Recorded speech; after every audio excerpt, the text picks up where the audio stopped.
دنیا بھر میں لڑائی سے بدترین نقصان اٹھانے والے ملکوں میں یمن اور شام سر فہرست ہیں۔ یمن میں تقریباً 3 سال سے جاری جنگ شدید انسانی بحران پیدا کر چکی ہے اور سعودی قیادت میں بنے اتحاد کی بمباری سے اب تک ہزاروں لوگ ہلاک ہو چکے ہیں، لیکن آبادی کے بڑے حصے کو قحط کا سامنا بھی ہے۔ اقوام متحدہ کی جانب سے حکومت اور باغیوں کے درمیان ثالثی کی کوششیں مسلسل ناکام ہو رہی ہیں۔ گزشتہ روز اسی مسئلے پر اقوام متحدہ کی سیکیورٹی کونسل کے اجلاس میں بحث کی گئی۔ مزید تفصیلات کے لیے ہم چلتے ہیں نیلوفر مغل کے پاس۔ نیلوفر، یہ بتائیے کہ کیا امن کے سلسلے میں کسی پیش رفت کی امید پیدا ہوئی اس اجلاس میں؟ نہیں سارا، بلکہ اقوام متحدہ کے لیے جو یمن کی جانب سے اقوام متحدہ کے لیے نمائندہ خصوصی ہیں، نئے ہیں وہ، انہوں نے اقوام متحدہ کی سیکیورٹی کونسل کو خبردار کیا ہے کہ اگر یمن کی ایک اہم بندرگاہ الحدیدہ پر فوجی بمباری کی گئی تو وہاں پر جو امن کے لیے کوششیں کی جا رہی ہیں اس کو سخت نقصان پہنچے گا۔ یہ بندرگاہ اس لیے اہم ہے کیونکہ اس بندرگاہ کے ذریعے یمن کے لوگوں کے لیے خوراک اور امدادی سامان لایا جاتا ہے۔ دوسری جانب یہاں اگر ہم واشنگٹن میں دیکھیں تو قانون ساز یہ تنقید کر رہے ہیں کہ امریکہ یمن پر بمباری کرنے والے سعودی اتحاد کی کیوں حمایت کر رہا ہے، اور دوسرے یہ کہ امن کے لیے جو کوششیں کی جا رہی ہیں اس میں سنجیدگی سے پیش رفت بھی نہیں ہو رہی۔ مزید تفصیلات دیکھتے ہیں اس رپورٹ میں۔ اقوام متحدہ کی سیکیورٹی کونسل نے منگل کو دنیا کے بدترین انسانی بحران پر بحث کی۔ آبادی کے 3/4 یعنی تقریباً 22 ملین سے زیادہ لوگوں کو فوری طور پر مدد کی ضرورت ہے۔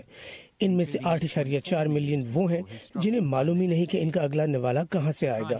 یہ بحران خاندانوں، اداروں اور یمنی زندگی کے ہر پہلو کو متاثر کر رہا ہے۔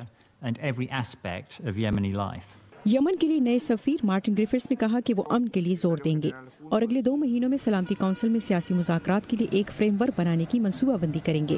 انہیں خدشہ ہے کہ تنازع مزید خراب ہو سکتا ہے۔ یہ مسئلہ ہمارے لیے بہت اہمیت رکھتا ہے۔ ہم غیر مصدقہ رپورٹس بھی سنتے ہیں کہ یمن میں فوجوں کی نقل و حرکت میں اضافہ ہوا ہے اور یہ کہ الحدیدہ میں جلد طویل فوجی کارروائیوں کا امکان ہے۔